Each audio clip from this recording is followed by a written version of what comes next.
अगवाणी की union council सहलियाणी देहकटी ॻोठ अलीबेग खान नूनारी सॼो बरसाती पानी में मुकम्मल तौर ते बुॾी वियो। गरीब माण्हुनि जा कखावा घर ड्रही पट पइजी विया। लॾपलाण करे रोडनि ते वेठल हज़ारे एकड़नि ते बीठल सारियालो फसल लुढ़ी वियो। काफ़ी ॻोठनि जा ज़मीनी राब्ता पिण कटिजी चुका आहिनि।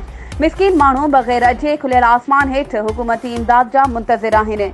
डीसी कंदकोट फौरी तौर ते टीम जोड़े मज़कूरा ॻोठनि जे बेयारो मददगार माण्हुनि खे रेस्क्यू करण जा बंदोबस्त करे फौरी तौर ते सर्वे कराए माण्हुनि में राशन इमदाद ते दवाऊं मुयसर कयूं वञनि। रहवासियुनि मीडिया सां ॻाल्हाईंदे चयो त असांजा घर ड्रही पिया आहिनि। बचा बुखूं काटण ते मजबूर आहिनि। ख़ुदा असांजी मदद कई वञे।